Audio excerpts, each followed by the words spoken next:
Many businesses experienced a rough awakening through the pandemic. Nobody was really prepared for what was coming in the following months. And yet it isn't such a rare event. Yes, true, it is very rare that all businesses face the same problems at the same time. But we've seen many businesses rise and demise, sometimes in a matter of years, sometimes even in a matter of a few months. So if you are a business owner, you started a business, or maybe you're experiencing growth and you are on the success track, the question becomes, how do you make sure that you keep growing? So in this video, I'll look at very common obstacles that business owners like yourself face and a few suggestions of what you can do about it. I have a dream, that's all I need. I'll make it happen with some work and belief. Before we understand how we can deal with problems, we of course first have to understand key problems and key obstacles that you can face on the way. And in my experience and throughout the last 20 years, I've seen 3 key obstacles that business owners face. So let's get into that.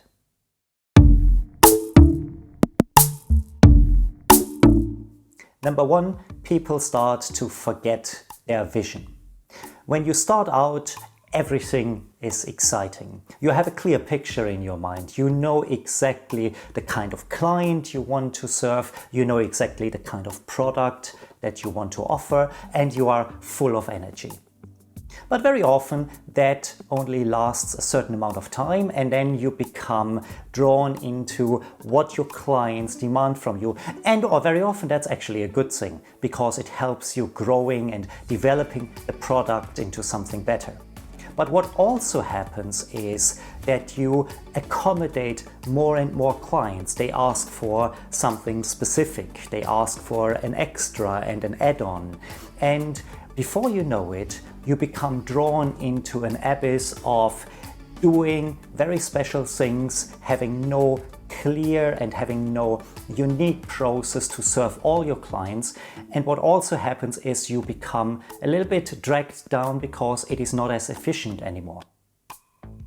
What you've lost is your vision. What you've lost is the understanding and the idea of why exactly you started the business in the first place. So that's one of the obstacles. The second problem you could face is execution, and specifically that execution becomes slower. It's very much related to what I just said before. You start to do things extra, you start to cater to your clients, and you forget that there has to be some kind of scalable process in the background. And so you start to become slower in executing. You spend more time thinking about your existing clients than maybe thinking about the product you wish to offer, the vision, as we said before, but also how you deliver the vision. And so execution becomes slower. It's the second problem you could face. And a very common third obstacle that many business owners face, especially when they are growing very fast, is that the infrastructure around them cannot keep up. And this has less to do maybe with the add-ons that you offer, but now it has to do with volume. You may have more clients than you anticipated. You also learn something about how you deliver and how you create your product. And if you could start all over again, you probably would do it differently.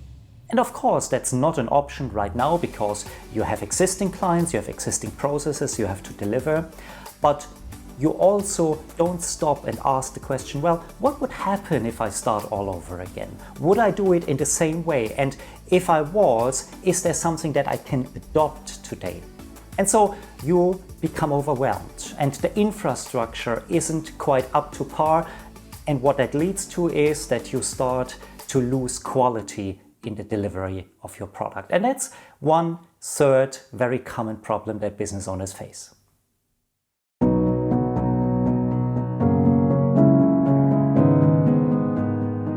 What can we do about those obstacles? So let's talk about the vision first.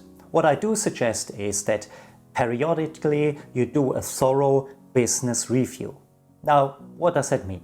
How do you actually do that? And I think the best way to do it, and I suggest maybe to sit down annually to do this, is ask 2 key questions.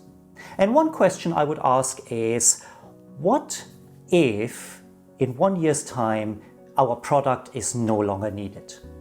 For whatever reason, there is no need for what we deliver anymore. And you'll experience that it's a very uncomfortable question. You may even experience that it becomes an impossible question because you lack the imagination that that could actually happen. And so if that happens, then maybe you can go out and look for a sparring partner, somebody who is specialized to look into businesses, to deal with business strategy, to give you a little bit of an idea of what else could happen, somebody who has seen maybe a few businesses.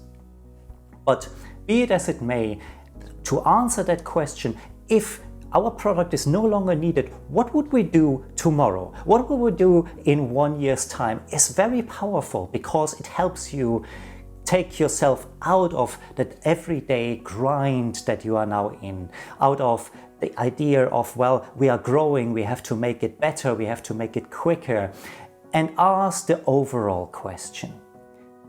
If that wasn't what we do today, what else would we do? Do we have a plan B? Do we have another strategy? And what that also may do for you is that you realize that despite all the things that are probably good in your business, you can develop a second arm, you can develop a second leg to stand for, a second income stream, so to speak, and that helps growing your business. And the second question I would ask in such a business review is, what if our clients no longer existed in 1 year's time? So it's a very different question because your product, your offering may still be needed, but for some reason your client base that you have today is no longer relevant. Where would you look for new clients?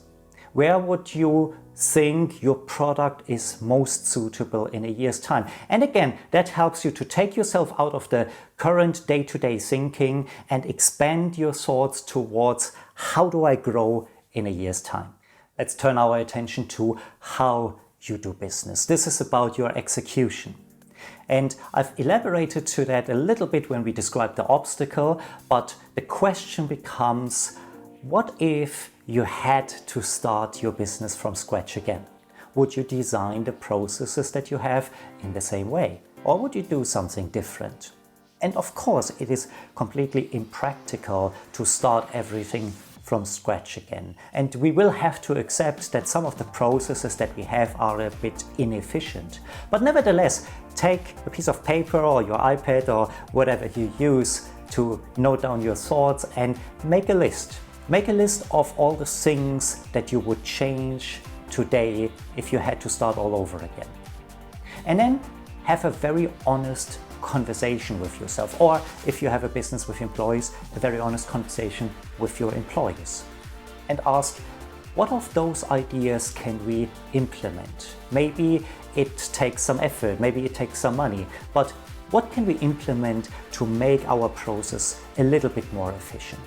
And we do accept that there is some inefficiencies, but again, in a business review, that's a very valuable question, because not only does it help you to become more efficient today, but it also lifts your infrastructure to a place where you can serve more clients, for a place where your business is growing again. Finally, look at your resources. Are you doing what you love? Maybe you're an entrepreneur and you just love coming up with new ideas. You love speaking and chatting with clients to explain the benefits of your products and all that's surrounding that. And yet here you are sitting there, you are going through financial budgets, you're going through your accounts, you think about risk management, maybe you have to have a few employees and you have to deal with keeping them up to speed, to have your annual reviews.